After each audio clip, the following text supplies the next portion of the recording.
Hello and welcome to the third video on the CAT4 baseline series.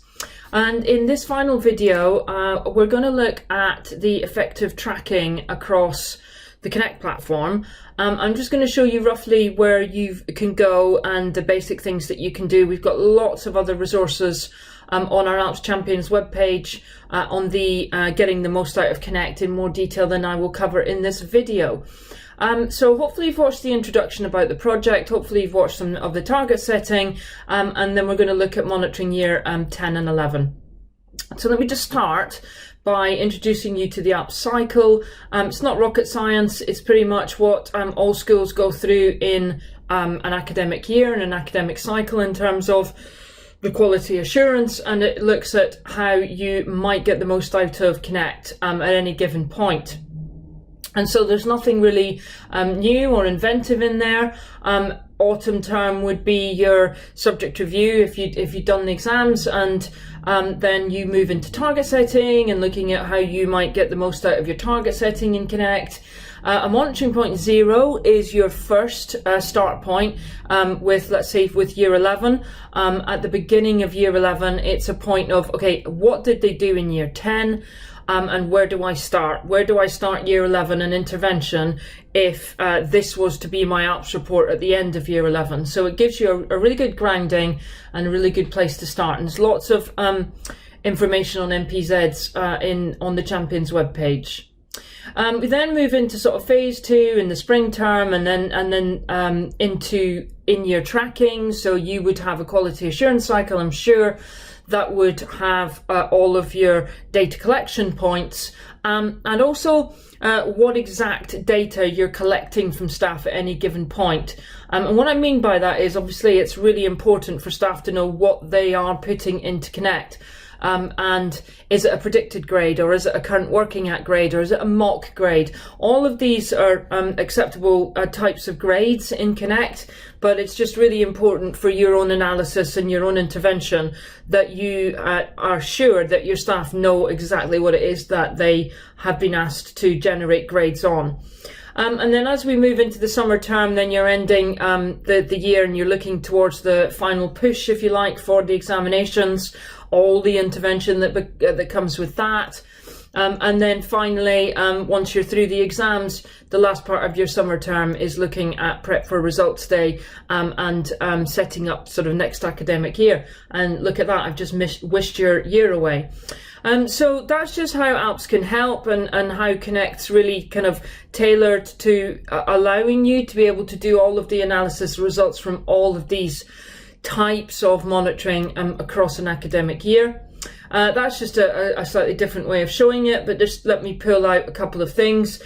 Year 10, when you start your target setting, it's really good to get an overview of what your cohort profile looks like and the distribution of your minimum expected grades across the year group. That will give you some information on the needs of that year group. Don't forget that if you've done the CAT4, which you will have done if you're watching this, you can put the battery scores into Connect, and you can look at the battery scores alongside your teaching set data so that you can really get a feel for where your student needs are and any discrepancies between any of these battery tests. And that's it really. The rest of it is up to you, and the rest of it's where you want to put data in.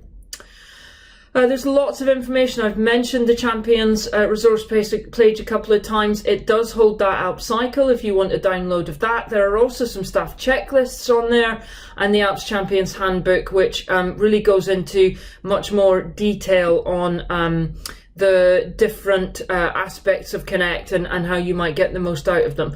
The staff checklists are designed as a series of questions, really, to help you trigger asking these questions of yourself as you're analysing the data, or of others as they're analysing it. And then finally that leads us into Connect. So I'm just going to really quickly show you some of these areas as a subject teacher or senior leader in schools, and what your data might look like in Connect. We will touch on the subject area and look at a couple of the most important tools in there that people really like to use in terms of their interventions. Bottom bullet point, you can put into Connect any custom filter that you want to. So if you want to put in a group that you've been tracking, for example, from a specific feeder school, or if you've got a group of students who you know have particularly, let's say, low spatial scores or whatever, and you want to track them, you can do that. You've got to add them centrally as a custom group in Connect Data when you're submitting your data, and then you can track them as you go through the platform. Okay, let's head into Connect, but before we do that, I just want to remind you quickly of red, black, blue. If things are red, top 25%. If things are black, roughly national average according to the DFE database. And if things are blue, then bottom 25%. Okay, so here we are in Connect. Now then, I'm going to be very brief about this, and as I say, lots of other videos on the Champions page, so head over there, which is that button there, okay?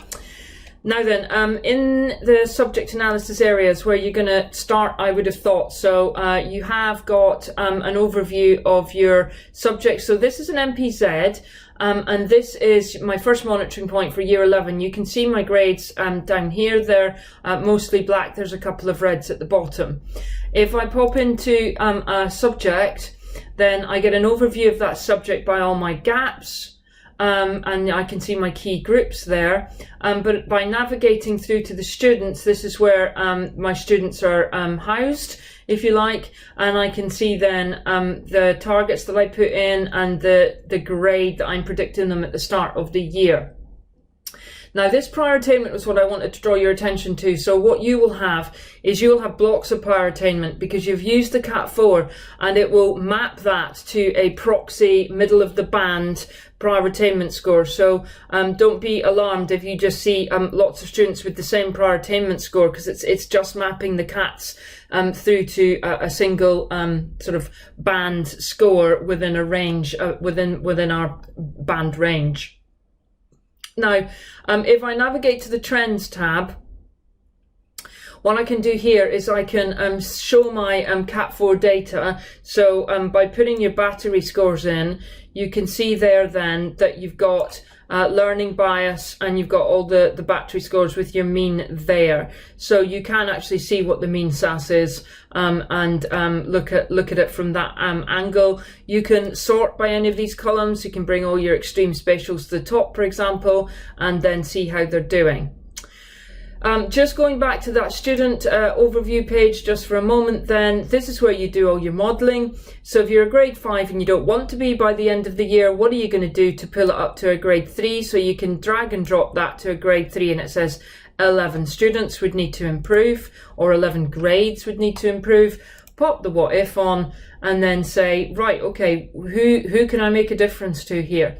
And if I just sort there by prior attainment and bring my highest prior attainers to the top, you know, I might want to focus on getting the grade 8 with all of these top students, or I might want to focus a bit further down on saying, okay, I'd like to move some of these 6s to 7s, for example. Let's focus on these grade 8s. So if I was to just move, these students up to grade 8, I know I'm going down beyond their target now, but can you see that it's had that effect on the overall value added for the subject? And you can do that at a subject level, you can do it at a teaching set level. But that's the kind of things you can do in Connect. I'm not going to go into much more detail than that today. There's lots of other places where you can get more information on all of the tools in Connect. So I just wanted to give you a flavour of what your conversion might look like inside Connect, and then how you might start to use that to get you started today on your CAT4 as your prior attainment.